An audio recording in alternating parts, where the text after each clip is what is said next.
Tummy Time videosu yayınlandıqdan sonra şərhlərdə bir çox insan fərqli suallar verdi. Lakin bu sualların çoxu əsas 3 məsələ üzərində toplanıb və bunları bugün işıqlandırmaq istəyirəm. Sualları qeyd eləmişəm və tək-tək oxuyaraq cavab verəcəm. Uşaq 3 aylıq, 4 aylıqdır, qarnı üstə qoyaqmı?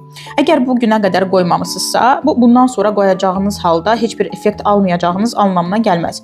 Yəni indiyə qədər bunu etməmisinizsə belə artıq başlamalısınız. Baxmayaraq ki 3 aylıq uşaq ortalama 12 həftəlikdir və siz gün ərzində 4-5 dəfə 12 dəqiqəlik qoymalısınız onu qarnı üstə. Nəzərə alsaq ki, uşaq indiyə qədər heç qarnı üstə qalmayıb. Təbii ki, birdən-birə 10 dəqiqə, 12 dəqiqə, 15 dəqiqə qarnı üstə qalmaq onun üçün can sıxıcı ola bilər, çox darıxdırıcı ola bilər, çox ağlaya bilər uşaq buna görə. Bu səbəbdən siz ortalama 4-5 dəqiqədən başlayaraq hər növbəti gün 1 dəqiqə daha artıraraq qarnı üstə qoymağa davam edə bilərsiniz. İkinci sualımıza keçək. Uşaq qarnı üstə çox yatır, bu da sayılırmı? Xeyr, uşağın qarnı üstə yatması zərərli olmasa belə, uşaq qarnı üstə yatanda çox rahat olsa belə, onun əzələ qruplarının aktivləşməsi, tonusunun artması üçün qarnı üstə yatması ona heç bir fayda vermir. Yəni, uşaq oyaq olmalıdır.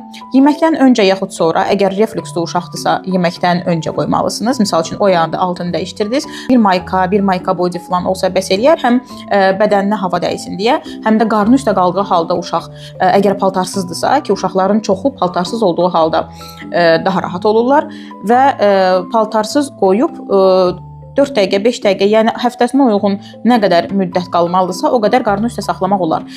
Yox, əgər reflukslu uşaq deyilsə, siz onun altını dəyişib, yedizdirib, paltarını falan geyindirib, rahatladıb, ortalama yeyəndən yarım saat sonra falan qarnı üstə qoya bilərsiniz. Təbii ki, dərhal yatmırsa. Dərhal yatırsa, o zaman birinci variant sizin üçün daha uyğundur. Və son sualımız, neçə ayədək qoymaq lazımdır qarnı üstə? Uşağı ortalama 1 yaşa qədər, 1 yaşdan biraz çox da ola bilər, biraz az da ola bilər. Yəni, bu müddət ərzində qarnı üstə qoymağa davam etmək lazımdır.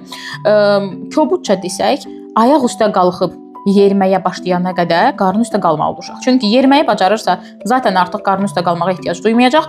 Bacarmırsa da məcburən yeməkləməsi üçün, hər hansı bir üsulla yerini dəyişməsi üçün və aktiv hərəkət etməsi üçün qarnı üstə qalmaq onun üçün həyati vacibdir.